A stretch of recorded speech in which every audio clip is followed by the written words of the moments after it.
Back live tonight here on News at Prime. Water services have been disconnected at the Leeuwkop Prison as the correctional facility owes the City of Johannesburg 9.8 million rands. On Friday, City Manager Floyd Brink led an operation to cut off defaulting and non-paying customers. Government departments and businesses have been targeted as they are high-end users. For more of this, we're joined now by Tebogo Moraka, City of Joburg Group CFO. Tebogo, good to have you, and thank you very much for coming on this evening. How much are you aiming at collecting through this campaign? So ideally, we would love to collect all our debt.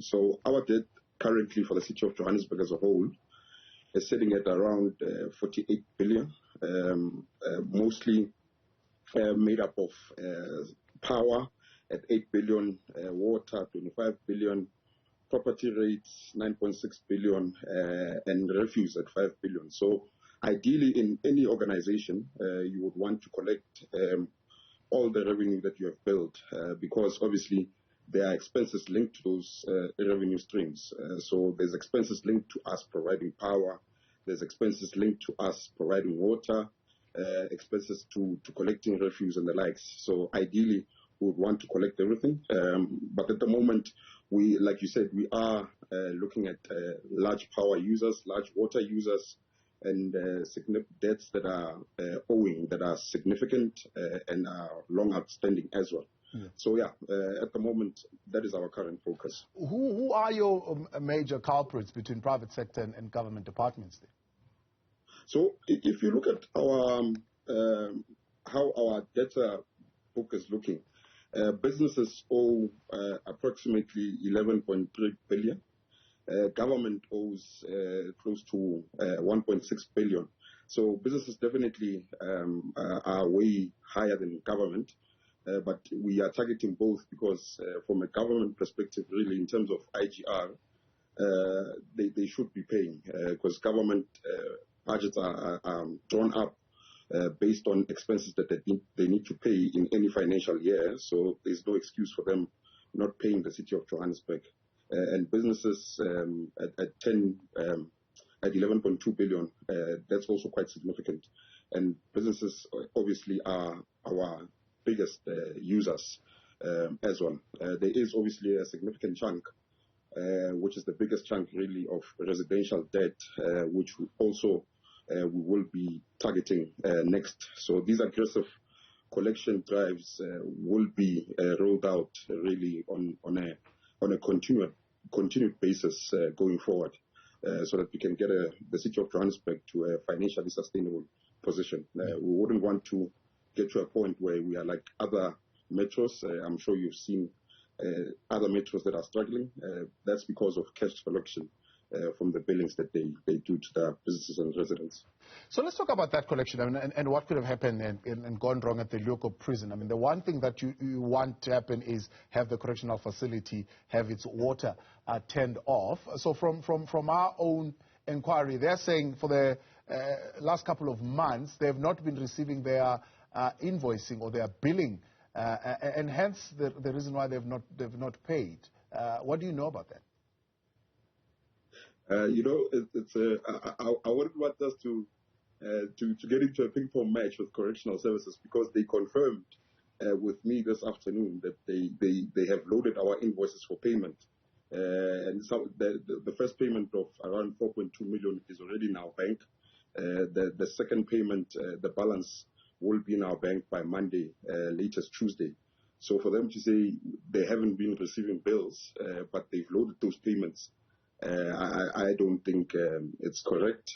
Maybe there was lapses on their side in terms of how they manage their creditors and for services. But luckily, I have been speaking to the Deputy Commissioner of Correctional Services, Dr. Rian. Me and him will have a meeting so that we can have better relations going forward. We shouldn't find ourselves in a position where we are disconnecting government institutions. I think in terms of relationships, our relationship should be stronger. It's something that Premier Panyaza Lusufi also mentioned at the Energy Indaba that was held just recently in Midrand to say, you know, government relations between cities, departments, and even parastatals should be stronger, and that's something we will push for. Our MMC of Finance, Tara Morero, has already opened certain channels, especially at the Gauteng provincial level with MEC Mama Bolu. They also owe us quite a significant chunk of money, but that we are working slowly through those kind of things in terms of government debt. And like I said, we are also looking at businesses at 11.2 billion as well.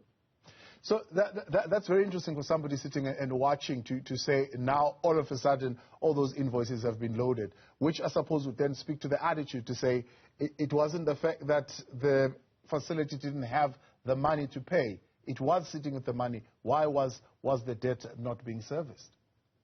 100%. That's a key question. And that's why myself and the Deputy Commissioner of Correctional Services will be having a meeting.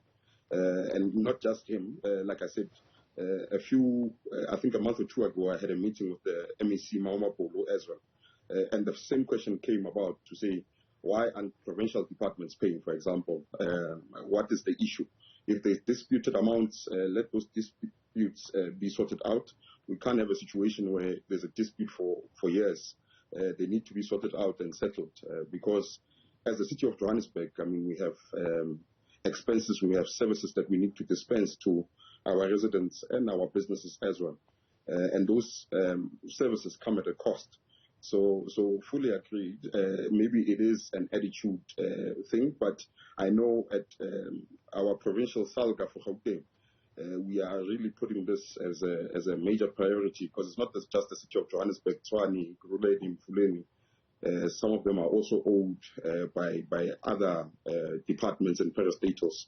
So the drive is bigger than just Johannesburg. I think we are just more now being more aggressive because we are the economic center of South Africa, and we can't continue on a position where our cash inflows are lower than our outflows. So we are really taking an aggressive stance to ensuring that we collect what is due to us.